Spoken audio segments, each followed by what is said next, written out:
Every other Yeah. week. You want to start? Yeah, let's start. And then I'll do the next one. I'll do the next one. Just on off. Good morning.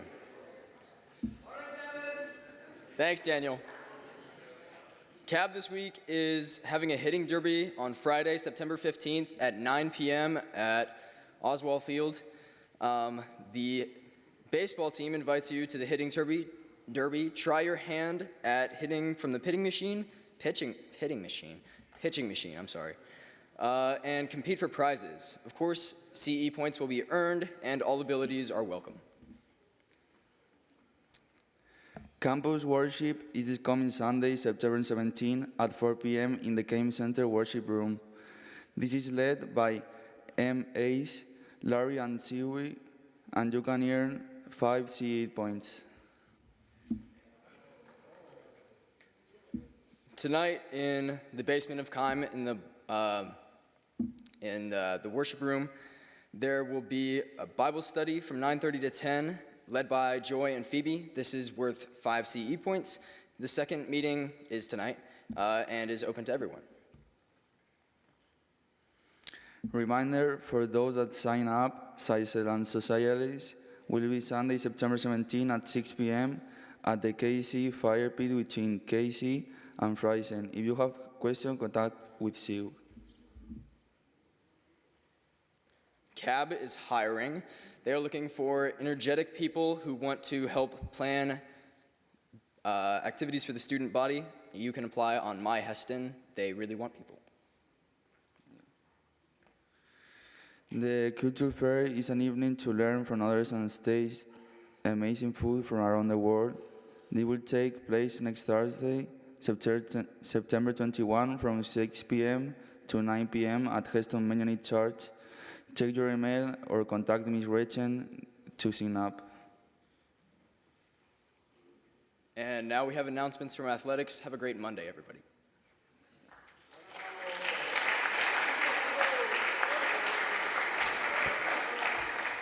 Morning. Just want to give you a quick update from the athletic department. This last week, golf finished 6th out of 11th from their tournament in Hutchinson. Women's soccer defeated Southeast Community College. Kira Kumada had 3 goals, and Yasmin had 2 assists. Upcoming events for the week, Monday and Tuesday, today and tomorrow, over in McPherson at Turkey Creek, our golf team is competing. The soccer teams are both at Johnson County on Wednesday at 5 and 7. Volleyball is at Labette at 6:30 on Wednesday. Baseball is hosting a scrimmage against Mid-America Nazarene here at 4 o'clock on Wednesday. Men's soccer is at St. Mary's, Kansas at 6:30 on Friday. And volleyball home match versus Ottawa, 6:30 this Friday. Come out and support. Thanks.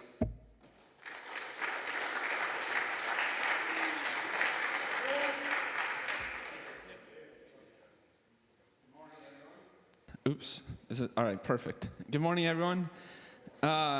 If you haven't seen your emails and you're expecting Dee Nelson, I am not Dee Nelson, but she's sick and unable to be here, so I am with you this morning talking about a topic that's pretty important and special to me and close to me. So I'm excited to be here, although maybe a little bit nervous and not quite as prepared as I'd like to be, but we'll go. So hopefully, when we get, September is Suicide Awareness Month. How many of you knew that? Suicide Awareness Month? Okay, perfect. And, there we go.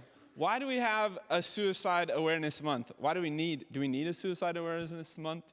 How many, if you know someone like that was somewhat close to you, a relative, a friend, a classmate, a neighbor, someone that you know in your circle, your sphere, some point in your life, if you know someone who's died by suicide, would you stand up?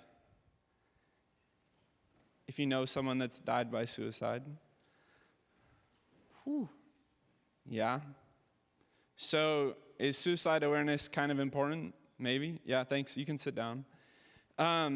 Most of us probably know, and if I expand that just a little bit, like if you know of somebody, probably most of you can think of somebody that you know.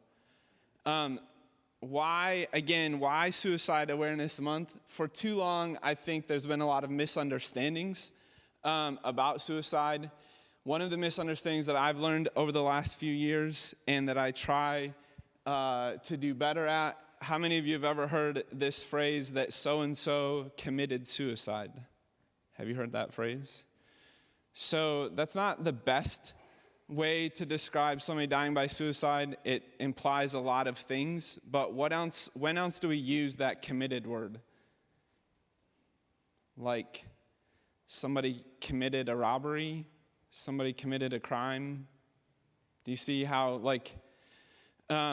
so I would like to try and get us to say died by or completed suicide instead of committed suicide. It puts it in a little bit different perspective than committed. Committed also implies that it was like a choice that somebody made in a healthy mental state, and I just don't believe that that's true. Is there sometimes religious and social stigma about suicide? Some of you maybe come from social communities that have stigmas against suicide. Religious communities, a lot of religious communities for a long time have had some pretty awful things to say about people who die by suicide. And yeah, there's definitely a stigma attached. Is it just simply difficult to talk about suicide sometimes? Do any of you love just, can't wait, I just want to go talk to everybody about suicide? Not that fun to talk about, right? So Suicide Awareness Month gives us an opportunity to talk about it. It gives us a reason to talk about it. Gives us a reason to talk about, I think, for all of these things.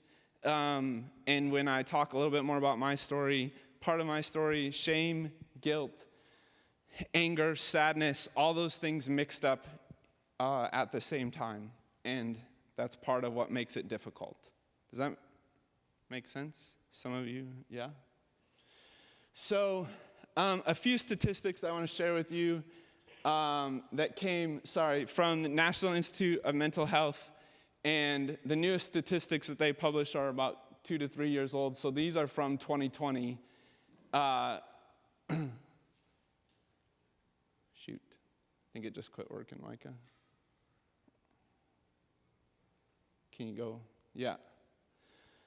So this first slide is age categories, which I know you can't read these from where you're sitting, but in 2020, this is ranked what most people died by in these age groups. So this first age group is 5 to 9-year-olds. This is 10 to 14-year-olds. Any place where you see this light blue is suicide. So 10 to 14-year-olds, it was the number 2 cause of death in the U.S. in 2020. 15 to 24-year-olds is the number 3 cause of death. 25 to 34-year-olds, it was the 2nd cause of death. You want to go to the next slide? I don't know. It's not. This top line is males. Again, this is actually 20-year line graph. This top line is males. This center line is all people in the U.S. This bottom line is females. So I just find this interesting that almost for the last 20 years, it's pretty much held steady. Males are almost 4 times more likely to die by suicide than females. And overall, yeah. I like this graph because it shows quite a lot of things. Even if someone doesn't die by suicide, is it possible that they're struggling with suicide thoughts and struggling, with issues related to suicide? So this helps us see that a little bit. This largest circle, in 2020, 12.3 million adults had serious thoughts of suicide, and just keeps getting smaller. This blue circle here is 3.5 million made suicide plans, but didn't carry them out. This darkest circle here is 1.7 million adults attempted suicide. 1.7 million in the US attempted suicide. Here's an interesting fact though. If we split this out, 1.3 of them, so a little bit over 3/4 of them, had a plan, made plans ahead of time, had a plan ahead of time that they carried out. Almost 3/4 of the people that attempt suicide plan ahead and know what they're going to do. Very few, comparatively, about 260,000 was kind of like a spur of the moment thing. Most people have a plan that they've thought ahead of time and work to carry out that plan. Oops, did we skip? Yeah, okay. So I think we can do better than this. I hope that we can do better than this. Yeah, that's a lot of people dying needlessly. Part of my story is, if you want to click, there we go. Yeah, you can leave both those up. So, I have a couple of tattoos, if you didn't know that already, but this is my first one. I can never get a great picture of it, but it's just basically, it's a pit.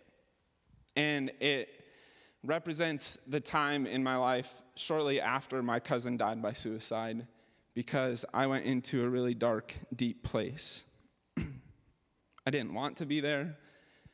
I tried really hard to get out, but it felt like at the time, the harder I struggled to get out, the deeper the pit became.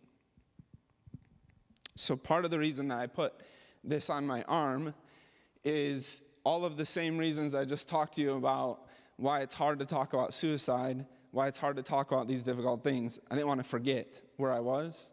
I wanted to be able to talk to people about the struggles that I've been through and a way to talk with people about the struggles they're facing. Byron's death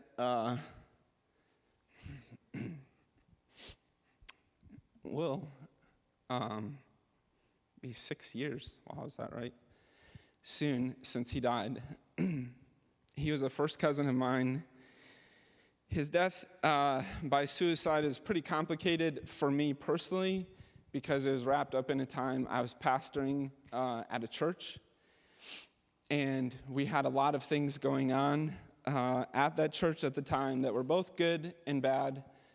But the net result was, as a pastor there, I felt like I had to spend a lot of time at the church and helping the people at the church.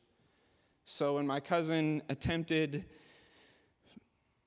twice that summer before, I did what I felt like I had time to do, but not nearly as much as what I wanted to do because I kept saying I had to do these things at the church. I had to do these things for the church. I had to do these things to take care of. So when he finally was successful and died by suicide that fall, that anger, that guilt, the shame I think everybody feels when somebody close to them dies by suicide, for me was also wrapped up in my identity as a pastor, as a Christian, as somebody who loved and followed God. And that's partly why I went down into the pit. Because I thought my life had been a waste. Because if I couldn't help my cousin when he needed it most, what was the point?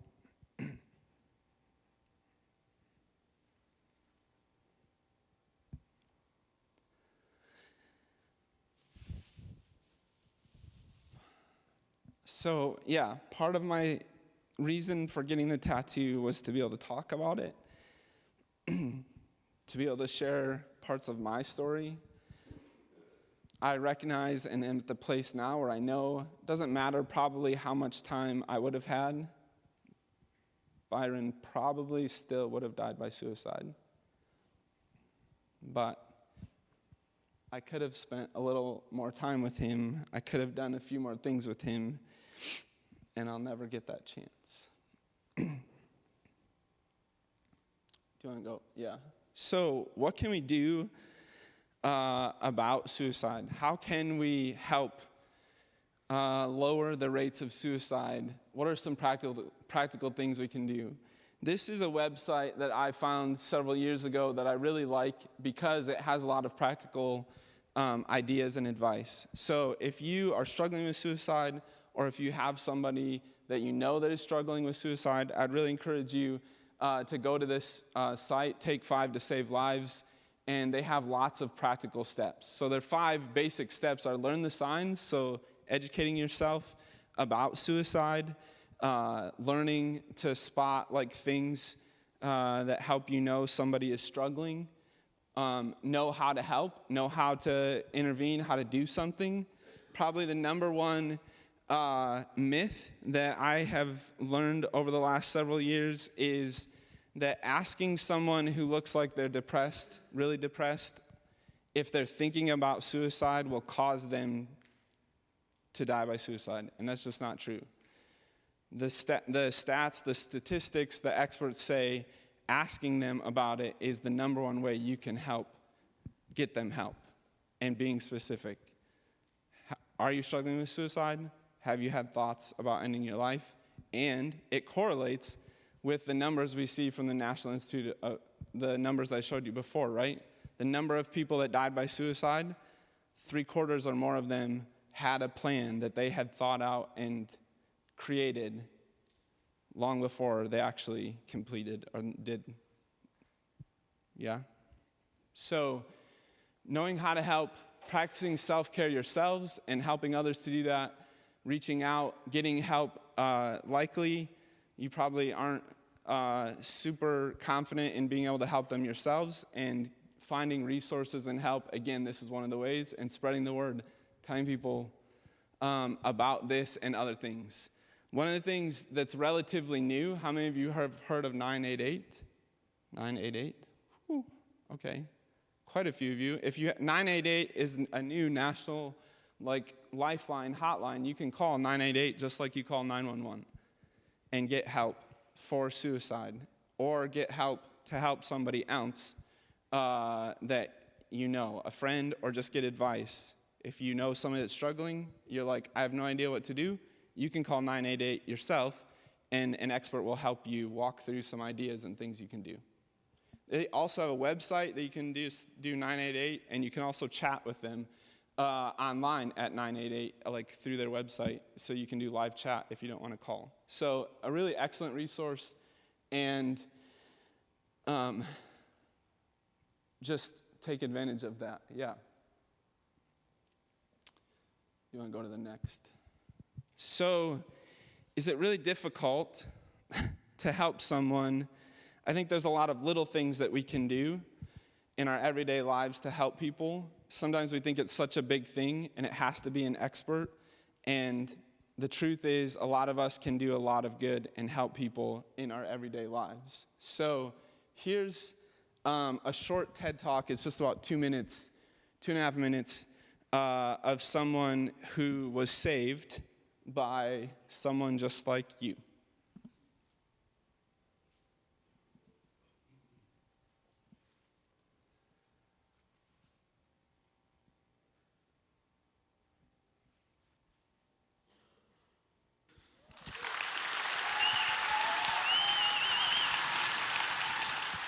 I was almost a school shooter. In 1996, Denver, Colorado, as a student in North High, in a moment of pain and anger, I almost committed a terrible atrocity. Growing up, I learned early on there was a strange comfort and calmness in darkness. I was always the new kid. My family was very violent and aggressive, drug-addicted parents. We were moving from place to place a lot, went to 30 or 40 different schools, always seemed to be going to a new school every other week. You woke up at 4 o'clock in the morning by some cops who run across the country to get away from them, and then end up at a school I'd only be at for a couple weeks and then have to do it all again a couple days later. Was the perpetual new kid. And since I also had such an unstable household, wasn't helped by the fact that I smelled really bad because I never had a shower, or didn't really have any clean clothes, so I never really had any, all my clothes were dirty and torn. I had a weight problem. I was smart. I liked comic books at a time when kids didn't really like people who liked comic books that much. So every time I went to a new school, I was in a whole new set of bullies. They'd do things like walk up to me and shoot me with a harpoon like I was a whale, or dunk food on my head because they said I was too fat. But the bullying wasn't just at home, or wasn't just at school. It happened at home a lot too. I was told I was worthless by just about everybody in my life. And when you're told you're worthless enough, you will believe it. Then you're going to do everything you can to make everybody else agree with it too. And so I did. I wrapped that darkness around me like a blanket and used it as a shield. It would keep the few that would agree with me close, but it kept everybody else away. I always had heard in life that there was good people and bad people. I must be one of the bad people, so I guess I would have to just do what I was supposed to do. So I got really aggressive. 12, 13 years old, I got really into heavy metal music, and I was the mosh pit when I went to concerts. The abuse just never seemed to stop. I got into cutting around 14 or 15 because I figured that there was all this extreme emotion going on in my life I had absolutely no control over. Had to find some way to find control over something, so I took to cutting myself. I still have the scars to this day. 15, 16 years old, I ended up homeless. My parents had long ago kicked me out because I didn't want to deal with their drunken fighting anymore, so I was living on the streets. I had thought I had pushed all my other friends away too, shoved them all away by lying to them or stealing from them or doing everything that my family taught me how to react to everybody, which was the complete wrong way of how to react. But I had no idea. I was just going on what I was taught. Finally, 16 years old, I'm sitting in my best friend's shed, who I thought I had already pushed away too by stealing from him and lying from him, laying in this shed with the roof wide open, rain pouring down on me into a Dungy Grace chair that was covered in cobwebs and dirt, hadn't been touched in months. And I'm sitting there with my arm covered in blood, knowing that if I didn't do something, I was going to kill myself soon. So I did the only thing I could think of to do. Grabbed a phone book and I called social services. So when I went to social services, sadly, they didn't just bring me in there. They also took my mom in there too, who happened to be one of the largest sources of my pain growing up. And since she had spent her entire life running from place to place and dealing with social workers and police officers, she knew exactly what to say to get me to get them to believe that I was just making it all up. It was all just an act. I was just doing it for attention. And then they sent me home with her. And as they sent me home with her, she turned to me and she said, "Next time you should do a better job and I'll buy you the razor blades." My heart just got ripped out of me at that point completely. That darkness that I've been staring at for so long, I just ran headlong into it. I had nothing left to live for. I literally had nothing to lose. And when you have nothing to lose, you can do anything. And that is a terrifying thought. I decided that my act of doing something was I was going to express my extreme anger and rage by getting a gun. I was going to attack either my school or a mall food court. Really didn't matter to me which one. It wasn't about the people. It was about the largest amount of damage in the shortest amount of time with the least amount of security. Both those places were right targets. So I wish I had a better story about actually getting a gun, but that was actually really rather businesslike. There was some gangbanger kids near my school. It was back in the mid-90s when gangs were still a rather major problem in North Denver schools. And this kid had seen me, he knew me from my family, and he'd sold drugs to them before, and he knew that I wasn't really in school, I was just always at school, so he knew I wasn't a narc or anything like that. But didn't know him anything more than a first name, but that didn't really take anything more than that. I knew that they had access to guns, they talked about it all the time. So I went up to him and said, "Hey, can you get me a gun?" "Sure, get me an ounce." "All right, give me 3 days." That was it. I was waiting to get myself a gun so I could kill a lot of people. But thankfully, I wasn't alone in that darkness. That best friend who had saved me, I was sleeping in his shed, he saw this place that I was in. Even though I had stolen from him and lied to him and taken his belongings and ruined it all, he didn't care. He still brought me in and showed me acts of kindness. Just simple acts. It wasn't the kind of overbearing kindness where they come to you and they say, "Is there anything I can do to you? Is there a program I can get you in? Is there something I can do to make you better? How can I help you?" It was literally just sitting down next to me. "Hey, would you like a meal? Let's watch a movie." Treat it like it was a Tuesday. Treat me like I was a person. And when someone treats you like you're a person, when you don't even feel like you're human, it'll change your entire world. And it did to me. He stopped me with his acts of kindness from committing that atrocity that day. If you see someone who's in that spot that needs that love, give it to them. Love the ones you feel deserve it the least because they need it the most. It'll help you just like as much as it helps them. We're in a really big, dangerous spot right now with this trend of arming the teachers and looking out for the kids who might be the threat in schools and maybe turning them into the FBI. What's that going to do to a kid who's in the position that I was in 25 years ago, who's alone and depressed and abused and is just sitting there hurting and someone thinks that they're a threat. So he gets turned into the FBI, and 1 month of pain turns into a lifetime of legal trouble because one person thought he was going to be a problem. Instead of looking at that kid like he's a threat, look at him like he might be a friend. Look at him like you might be able to bring him into your fold. Show him that it's just a Tuesday. Show him that he's worth it. Show him that he can exist in this pain, even though it's intense, that at the end of it, there is a light at the end of the tunnel. I found my light. Now I'm a happy family man. I have a father of 4. My wife and my daughter are in the audience today.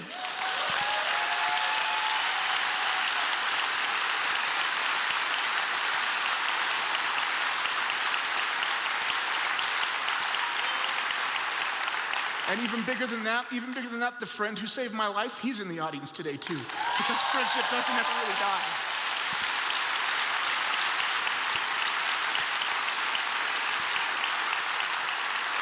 We have to give love to the people who we think deserve it the least. Thank you.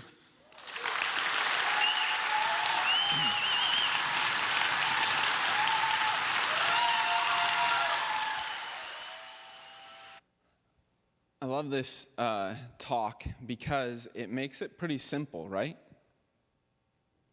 It makes it pretty simple. Can you treat somebody like it's a Tuesday?